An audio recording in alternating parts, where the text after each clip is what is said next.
All right, welcome back to Metro Morning Live. 13 minutes now past the hour. Each and every Tuesday, we talk finances with Jim Griffith of Griffith Financial in a segment we call You and Your Money. Good morning, Jim. You doing all right this morning? I'm doing great, Rob. How are you? Yes, sir. I'm doing pretty good, Jim. Good. I guess this morning, Jim, we're going to jump into how to protect your market loss, how to protect yourself from market loss. Right. Now is the time for people to start thinking about protecting their money from market loss, because we've been in a 10-year run, a bull market. And also we've been able to benefit from low interest rates. Companies have, that has benefited companies as well as banks. All of the stock market indexes right now, the major indexes, the S&P 500, the Dow Jones Industrial Average, are in record territory. Over the last 10 years, the S&P is up about 249%. The Dow hit a high of 27,000. Did have a what I would call a healthy pullback to about the $24,000 range, but we are still in record territory. We normally have a correction about every 26 months. We've been on a run for 120 months without any major market correction. So at some point in time, this is coming. The signs are there, and it's time for people to start thinking about that, because we've been here 3 or 4 times before. So I don't want everyone to get to the point to think that the party's going to last forever. Well, how is inflation affecting the markets, or is it?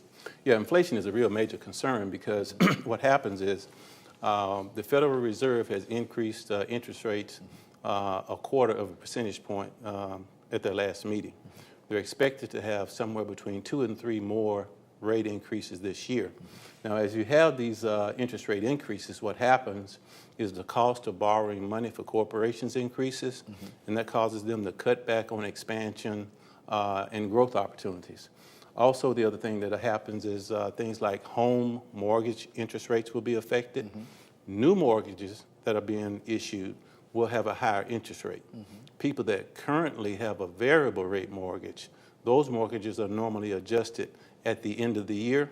So expect, if you have a variable rate mortgage, expect that mortgage rate to potentially go up at the end of the year. Wow. The things that are going to get affected immediately are things like interest rates on automobile loans, credit cards, and these are the things that actually put a drag on the economy, because it takes money out of people's pocket and they have less disposable income to spend.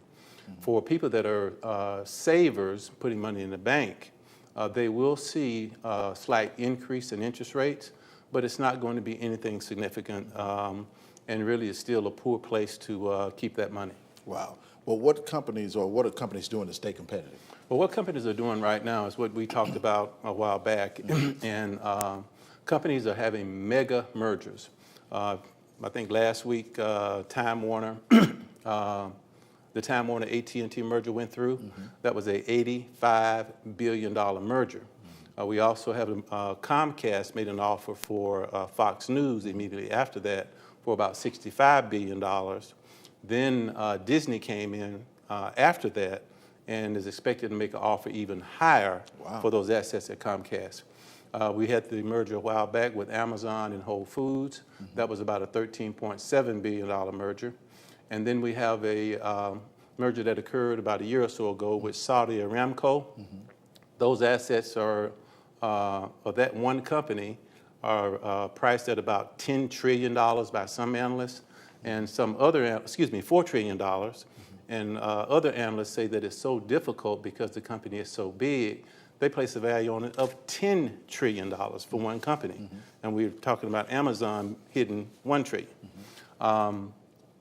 And this is brought about basically because of the reduction in regulation by the government, as well as protections for consumers. So expect more mega mergers in the area of banking, the energy sector, big pharmaceutical companies, biotech companies, and also stock buybacks are kicking in, and that's what's one of the things that's helping to keep the price of company stocks up. They basically buy their own stock off the market, and basically it's a supply and demand issue. There's less stock out there, then that helps keep the price of the stock propped up. Okay, and how will this affect the markets? Well, it's going to make companies bigger, and that basically takes away from competitiveness in the market. It's good from the standpoint that these companies need to have economies of scale to be competitive on a global basis. But at the same time, it creates a situation where stock prices get higher, so we're getting bigger stock bubbles. Real estate prices are increasing, the real estate bubble is getting higher, and that leads us into a position where we could have a potentially devastating downturn in the market. Wow. Well, what other concerns are affecting the markets, Jim? The current concerns that are affecting the markets right now are we're kind of back where we were back in 1929. We've got massive budget deficits by the government. We got a $21 trillion deficit. We had a $1.5 trillion giveaway to the wealthy. Then they came back and they had $1.4 trillion to finance the to keep the government up and running until October this year. So I don't know if those numbers are baked into the equation, but if you do, we're looking at a deficit in the neighborhood of about $22, $23 trillion. Wow. And we're still spending money. At some point in time, taxes are going to have to go up. When taxes go up, again, businesses pull back. That takes less money out of the consumer's pocket. And then we have issues like trade wars, which we're all hearing about right now. China responded to tariffs that were put on their products in the neighborhood of about $34 billion.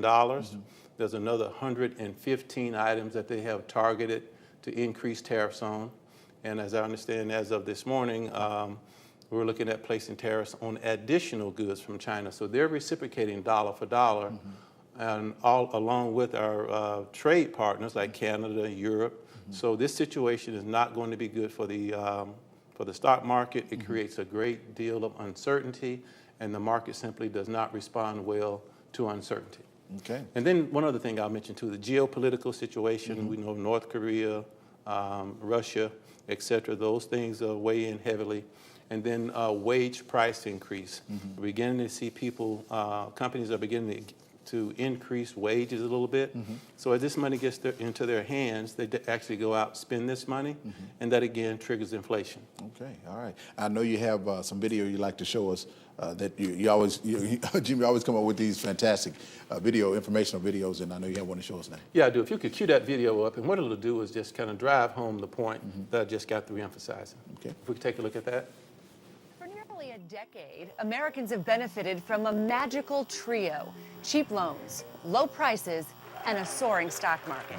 But market pros say 9 years now into the bull market, the pixie dust is wearing off.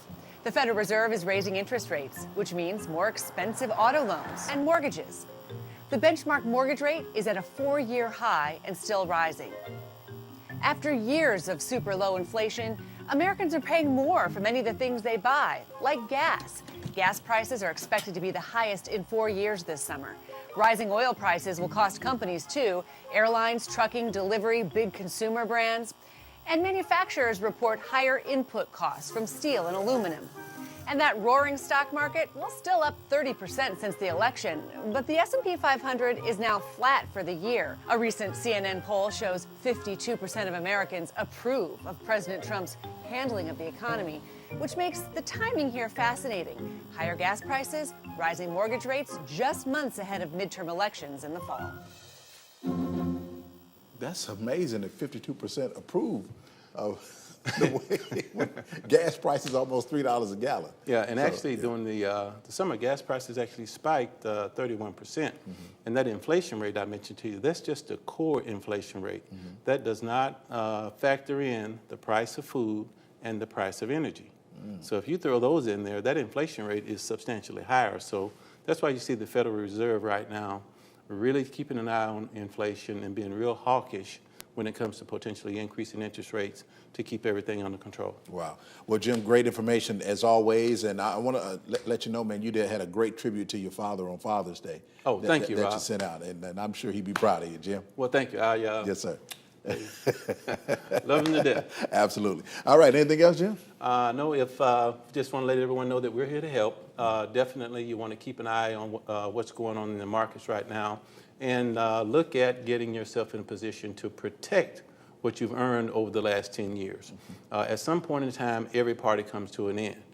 This one, I have a feeling that it's going to be more devastating than the housing crisis. The way things are going, there's just so much uncertainty. The market doesn't like that. So give us a call at 800-361-6542 or contact us on our website at griffithfinancialservices.com, and we'll get back with you within a 24-hour time period.